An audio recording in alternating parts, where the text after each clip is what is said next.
안녕하십니까. 차산입니다. 오늘은 법정 야담을 한번 이야기해 보도록 하겠습니다. 지금은 법정에 가면은 각 사건마다 개정 시간이 정해지고 그 시간에 가면은 사건을 호명하여서 변론을 하고 합니다.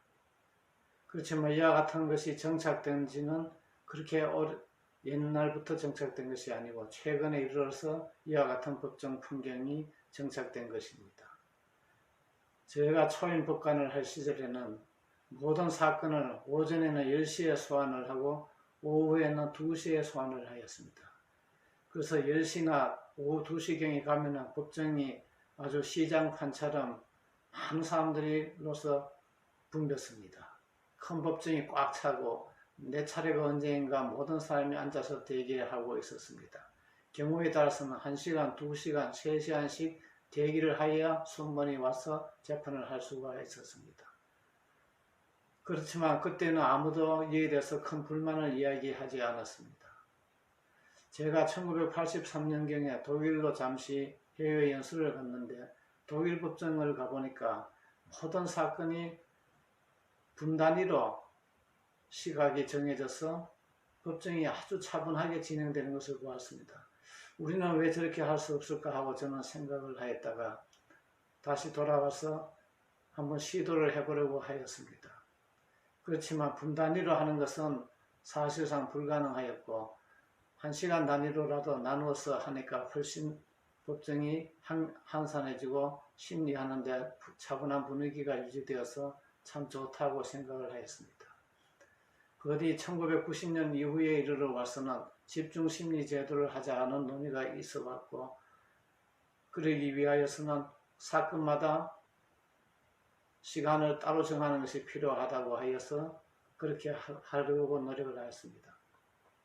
근데 그때 제가 이상하게 생각한 것은 이와 같은 제도가 되면 누구나 다 좋아할 것이고 협조할 것이라고 생각을 하였습니다만 그때도 변호사 업계에서는 상당한 분이 별로 탐탁치 않게 생각을 하였습니다. 그 이유를 알아보았더니 그냥 가면은 오전이나 오후에는 언제나 가면은 할 수가 있는데 왜 시간을 정하여서 압박감을 주느냐는 것이 그 주장의 요지였습니다. 사실상 변호사들은 언제든지 오면은 불출석의 불이익을 주지 않고 오전에도 해주고 오후에도 해주고 하는 것이 그때 당시의 관행이었기 때문에 그 말도 상당히 일리는 있다고 생각을 하였습니다. 그렇지만 그 때문에 얼마나 많은 사람들이 일찍부터 와서 그때의 시간을 대기해야 하는 것과 하는 것을 미처 생각지도 못한 처사가 아닌가 저는 그때 속으로 생각을 하였습니다. 그런데 이제 와서는 이와 같은 시차제를 왜 우리가 미리미리 하지 않느냐 하고 이상하게 생각하는 이야기도 있었습니다. 근데 그 원인은 단지 이와 같은 사람들의 생각만으로 이루어진 것은 아니라고 저는 생각을 하고 있습니다. 그때 당시는 법원의 시설이 많이 열악하여서 법관 재판부당 한 개의 법정이 일주일에 한 번밖에 배정이 되지 않았습니다.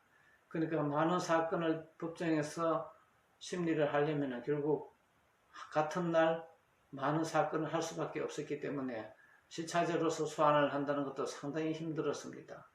지금은 많은 법정이 생겼고 또 법정이 소규모로 소법정 규모로 다 정비되었기 때문에 정말로 차분하게 심리할 수 있는 분위기가 되었습니다만 1980년대까지만 하더라도 대법정 위주로 큰 법정에서 많은 사건을 심리하는 것으로 진행을 하였기 때문에 시차제 소환 자체를 엄두를 내지 못했던 것이 아닌가 또 생각을 해봅니다.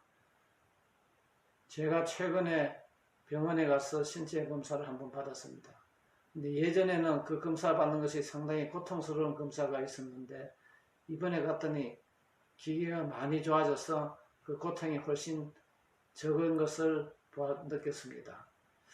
의학은 이와 같이 나날이 발전하는데 과연 법원이나 검찰은 그 수준을 따라가는가? 저는 우리도 빨리 노력을 하여서 국민들이 더욱더 편익하게 사법시설을 이용할 수 있도록 모든 사법 종사자들이 애를 써야 한다는 것을 느꼈습니다. 감사합니다.